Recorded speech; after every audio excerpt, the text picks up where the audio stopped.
program is the Active Center. Welcome to The Explainer. Today, we're digging into a question that hits close to home for so many Californians. A question that really gets to the heart of what the Golden State is all about. Okay, so let's just jump right in. Why has the California dream become so expensive? We're going to peel back the layers on this thing because it's a super complex problem that goes way beyond just simple economics. It really reveals a deep ideological split on how to even begin to solve it. First things first, just so we're all on the same page, let's talk about what affordable housing actually means. The standard rule of thumb is that you shouldn't be spending more than 30% of your gross income, that's your pay before taxes, on housing. The thing is, in California, that simple standard is becoming a fantasy for millions of people.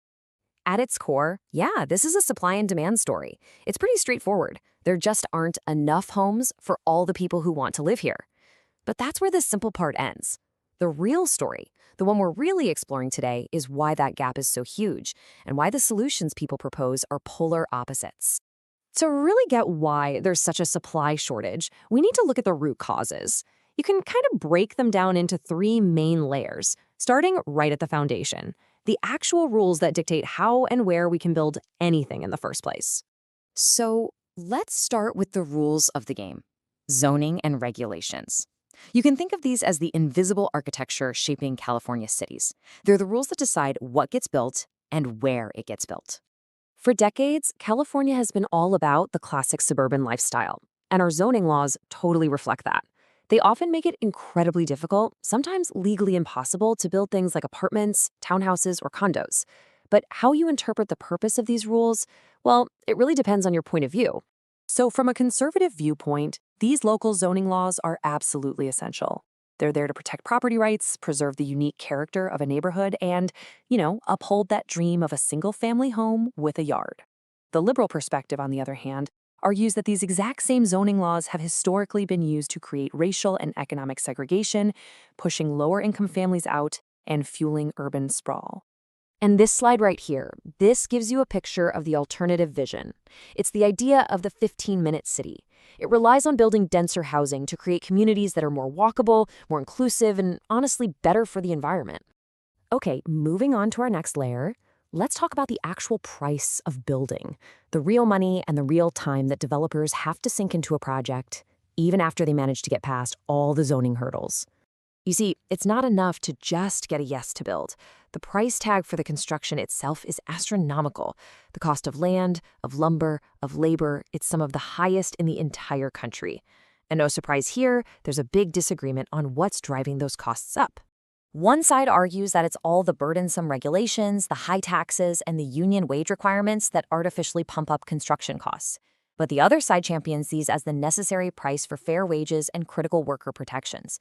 Their solution isn't deregulation, but rather government subsidies to help offset these costs for affordable housing projects.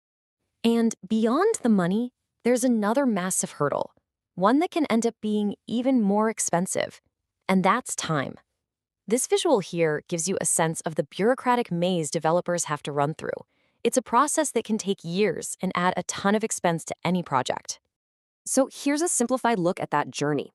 A project has to go through local reviews, environmental reviews, public hearings, and then final permitting. And at any single one of these stops, it can get delayed for months or even stopped dead in its tracks.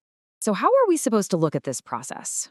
Well, conservatives often see it as government bureaucracy just strangling the free market, and they push to streamline it and make approvals faster. Liberals, though, tend to argue that this is a vital part of democracy.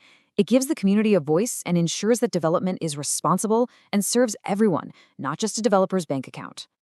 All right, now for our final layer. Let's look at the powerful forces that are constantly pulling more people and more money into California's housing market. This is what puts all that pressure on the limited supply we've been talking about. It's pretty ironic, but California's world-class economy is a huge part of the problem. Industries from Silicon Valley to Hollywood are like magnets for a global workforce, and that creates this intense competition for a housing stock that's already way too small. So, is this a good problem to have? The conservative view is basically yes. This high demand is a sign of a successful, thriving market. The liberal view, however, is a lot more cautious. They worry that this success creates an uneven playing field where high earners just keep driving up costs and end up displacing long-time lower-income residents. And there's another big factor here: foreign investment. For a lot of global investors, a condo in LA or a house in Palo Alto isn't really a home. It's a stable financial asset. It's like buying a stock or a bar of gold. And that can turn housing into a commodity and push prices even higher for people who actually want to live there. So here's one perspective, often framed through a conservative or nationalist lens. The concern is about national security. As this quote from President Trump shows, the idea is to stop what are seen as adversarial foreign entities from getting a foothold in the American housing market. In contrast, the liberal viewpoint, which you can see here from Governor Gavin Newsom, focuses on protecting local residents. The concern isn't about nationality, it's about stopping predatory speculation that exploits crises, like wildfires, and hurts vulnerable people in the community.